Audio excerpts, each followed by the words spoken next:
Bienvenue sur Tesla 3. Aujourd'hui, une vidéo un peu tuto pour installer 7 haut-parleurs, c'est-à-dire un avertisseur piéton, l'avertisseur piéton officiel Tesla. Sur ma Model 3, non, ça sera sur une Model 3 2021. Je vous explique pourquoi après le jingle.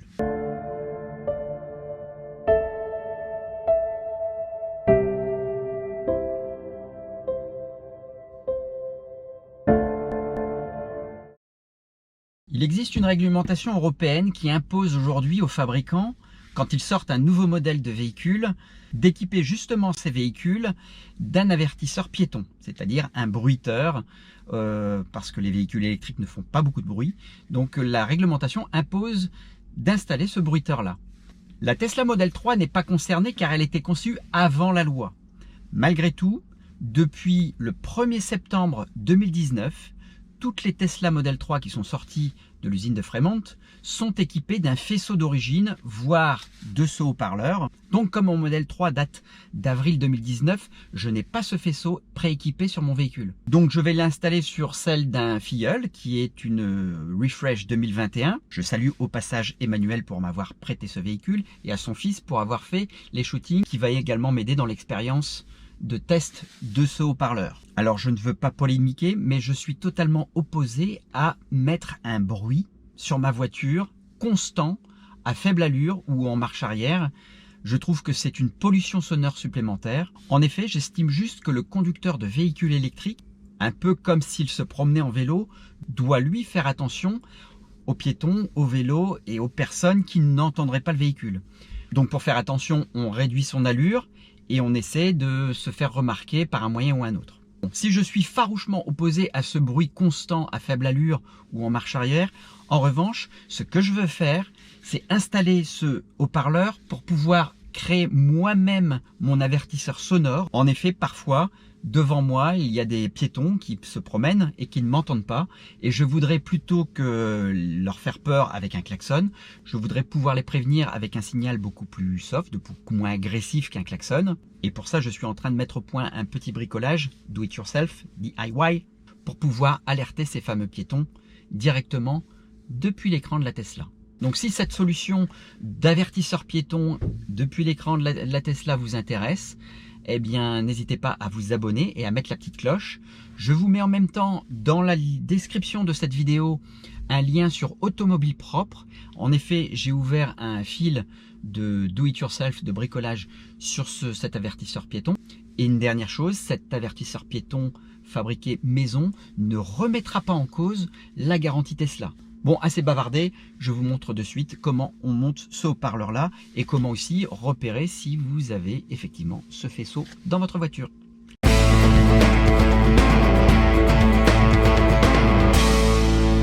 clips.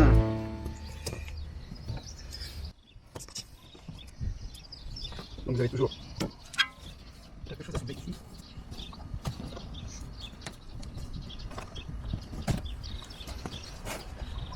Troisième sou.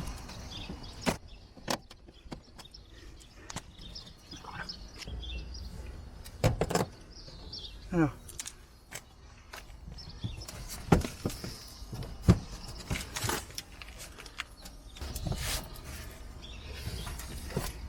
Et voyez à l'intérieur. Alors vous voyez ici le fameux connecteur. Alors normalement il doit être scotché ou fixé. Là il se balade. Donc c'est pas cool. Hein. Donc ce connecteur là va prendre place sur le haut-parleur que j'ai acheté. Il y a un petit bouchon de sécurité. Donc pour ce connecteur, vous avez cette partie rouge là qu'il faut tirer vers vous, hein, tirer vers le sens de la gaine. Et ensuite, ça s'enlève. Alors vous voyez qu'il y a de la boue, hein, donc c'est pas inutile, c'est pas vain cette partie là. Donc on garde le bouchon de côté parce que on redémontera après le haut-parleur. Donc là, je rebranche. Vous avez un petit ergot ici. Voilà. Le haut-parleur est branché. On met tout ça là-dedans. On ne va pas le fixer. On le met sur la grille, hein, sur l'espace de la grille. On le fixe pas parce que on va le démonter après. Donc, On va faire nos tests. On remonte la roue et puis on fait les essais. Donc Max est au volant, il va reculer. Il recule et on n'entend strictement rien. Donc maintenant il va avancer. Même chose, on n'entend rien. Donc maintenant ce qu'on va faire c'est un reboot.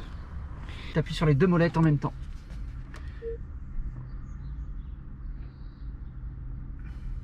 Je me mets en parc peut-être.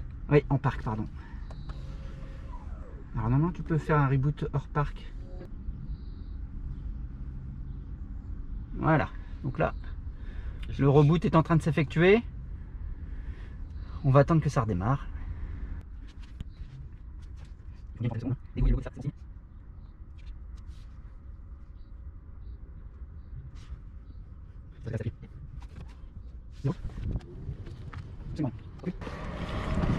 Stop. Ah, marche avant, il n'y a pas de bruit. Marche arrière.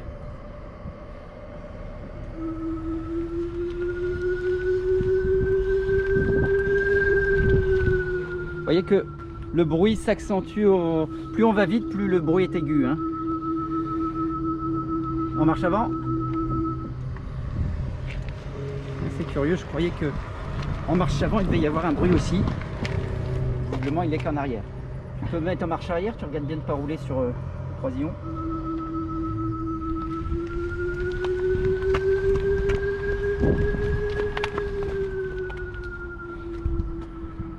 Bon voilà, l'avertisseur piéton est fonctionnel. On va fermer la voiture, on bloque, on met en mode parking et on ferme tout. On va fermer la voiture. Tu fermes la voiture, tu la verrouilles avec la clé.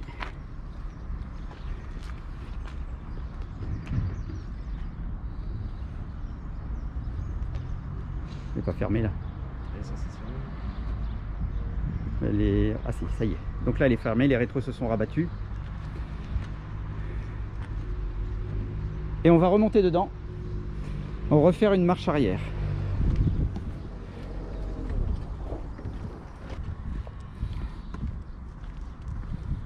Viens là toi.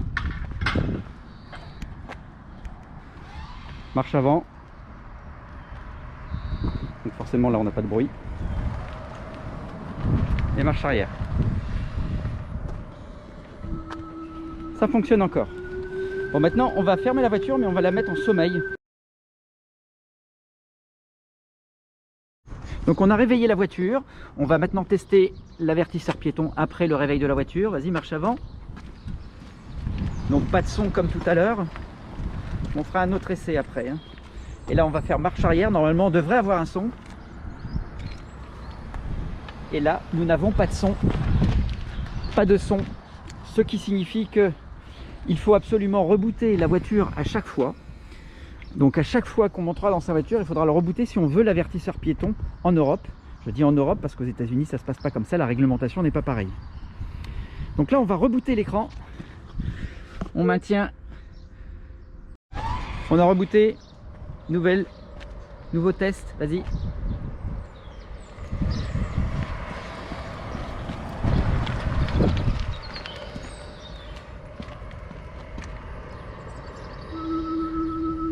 Marche arrière, attends, marche arrière là. Ouais. La marche arrière fonctionne.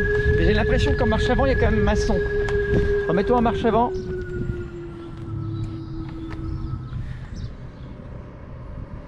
Assez vite, au-dessus de 5 km, de 5 miles.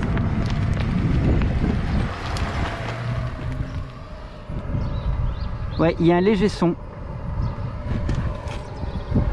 Vous entendez, il y a quand même un léger son en marche avant. Qui va aller crescendo, je pense, en fonction de la vitesse. Mets-toi en parc. Et voilà, le son s'arrête quand on se met en parc.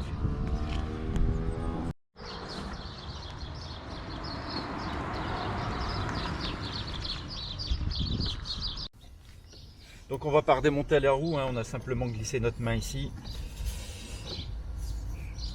Alors j'ai voulu le faire tout à l'heure parce que je connaissais pas bien l'ensemble. Maintenant on va retirer ça.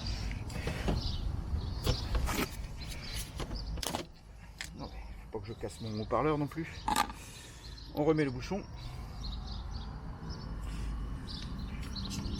Voilà, et on enfonce la bague rouge pour l'étanchéité. On remet tout ça dedans. Et puis on va remettre les clips.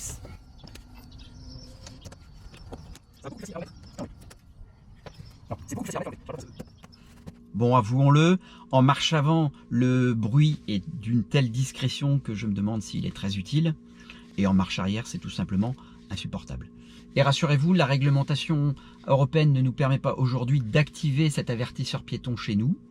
Donc ça changera peut-être, hein, mais je prie pour que ça ne le soit pas et qu'on puisse adapter son propre bruiteur, comme je le ferai dans la prochaine vidéo.